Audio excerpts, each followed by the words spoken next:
which is exactly how the leak survives. The fix isn't shame, it's honesty and a system.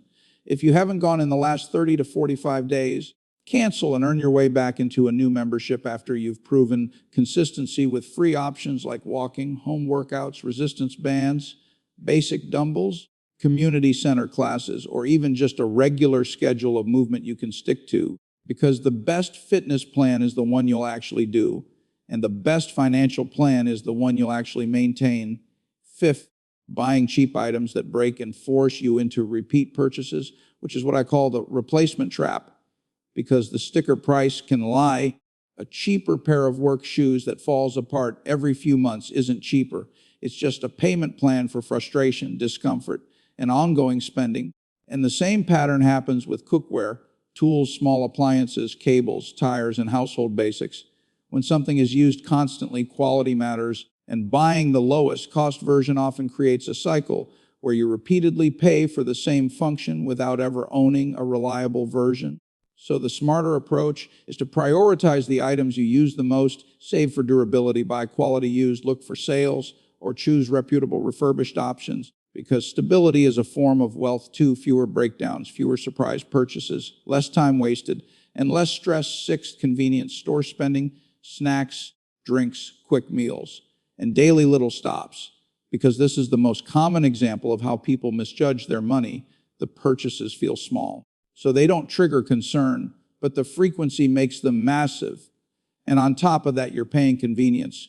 Store markups that punish you for not planning. It might be $6 here, $9 there, a morning energy drink, a midday snack, just this once, sandwich. And suddenly you're spending hundreds a month without remembering where it went, which becomes thousands a year that could have funded a real emergency cushion or knocked out debt faster. The solution isn't extreme.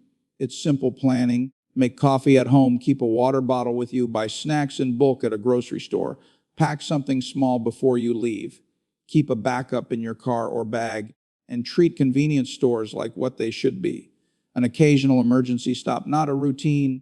And seventh, the biggest one, buying things to impress people who aren't going to pay your bills, because status spending is the most expensive habit on this list, and it hides behind normal modern life, upgrading phones that still work, stretching for a car payment that steals your freedom, buying outfits for appearances, saying yes to pricey dinners because you don't want to seem behind, over gifting out of pressure, hosting events you can't afford, or building a lifestyle on credit to look successful when you're actually anxious. Here's the truth people learn late. The people who truly care about you don't need proof. And the people who demand proof will never be satisfied. And chasing approval is like running on a treadmill. You spend energy and money, but you never arrive. Financial security comes from the opposite behavior. Choosing freedom over image, choosing quiet progress over loud purchases, choosing sleep at night money over what will they think money. Now, if you want this to actually change your life, don't just nod along. Do one practical exercise today.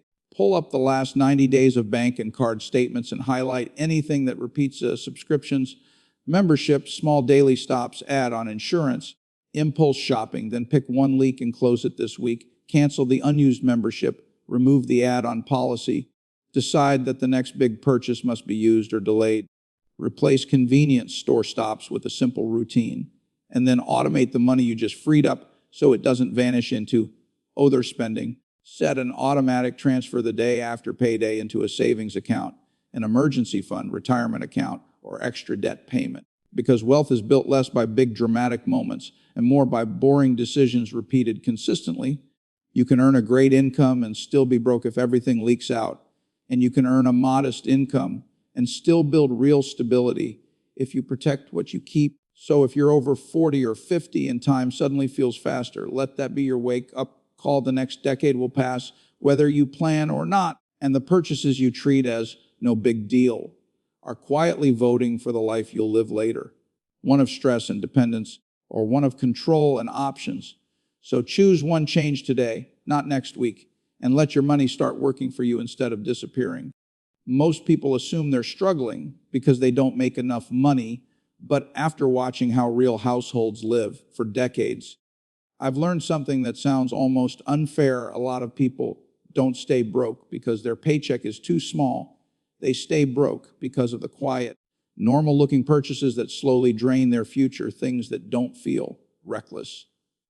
In the moment, don't look flashy from the outside, and don't trigger panic until years pass, and you realize you're still depending on the next payday, still carrying debt you thought you'd have beaten by now, and still wondering why there's never extra left over. So in this video, I'm going to walk you through 7 spending habits that keep people stuck. And I want you to stay with me all the way to the end, because the last one isn't just about money. It's about peace of mind, and it's the one that quietly wrecks more retirements than people want to admit. First, expensive college degrees that don't pay you back, because education can be one of the best investments you ever make, but not every degree is an investment. Some are simply expensive experiences, and the mistake isn't learning. The mistake is borrowing big money without doing the math like an investor. What does this career path actually pay in your state? How many job openings exist? How stable is demand? How long will it realistically take to break even after taxes and living costs? And what happens if you don't land the ideal role right away? The world has changed, and the idea that any diploma automatically guarantees security is outdated. So before you sign years of payments, consider alternatives that often produce better returns. Community colleges with transfer plans, trade programs, apprenticeships, employer tuition assistance, and short certifications in fields that hire quickly. Because the goal isn't to collect credentials. The goal is to buy earning power without chaining your future to debt. Second, buying everything brand, new when hoosed and solid, works the same, because Americans have been trained to treat newness like value, even when it's just packaging and hype. And the truth is, value doesn't vanish because someone else owned an item first, especially for things like furniture, tools, lawn equipment, kitchen gear, books, sports equipment, and even many appliances. People buy these things with excitement, use them a few times, then sell them at a steep discount when they move, downsize, lose interest, or realize they overbought. And if you're willing to shop patiently, local marketplaces, estate sales, refurbished outlets, or open box deals, you can often get the same function for 30 to 70% less, which isn't just a one-time win, because every dollar you don't spend can be used to build an emergency fund, pay down high-interest debt, or be invested for long-term growth. Of course, there are smart exceptions where safety and hygiene matter. Child car seats, helmets, certain medical items. So this isn't about being cheap. It's about refusing to pay full price for things that don't deliver full price benefit. Third, unnecessary insurance products and add-ons that quietly enrich companies more than they protect you. Because insurance is essential for catastrophic risk, health coverage, liability, homeowners or renters auto, things that could financially ruin you. But the industry has mastered the art of selling comfort coverage that feels responsible while it quietly bleeds you monthly.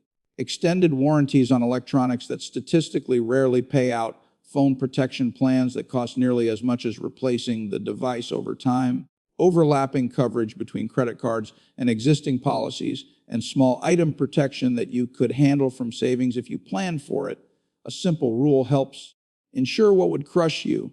Don't insure what would merely annoy you. Because if a 600 problem would be painful but survivable, paying 15 to 30s a month for years to avoid the possibility is often just a slow leak that prevents you from ever building the cushion that makes those problems manageable. Fourth, subscriptions and memberships you don't truly use, especially gym memberships, because auto pay is the silent predator of modern finances, and nothing proves it like the gym model. They profit because most people sign up with good intentions, show up for a few weeks, then disappear while the charge keeps hitting every month, and the longer it runs, the harder it feels to cancel because it becomes a guilt tax, so you avoid thinking about it.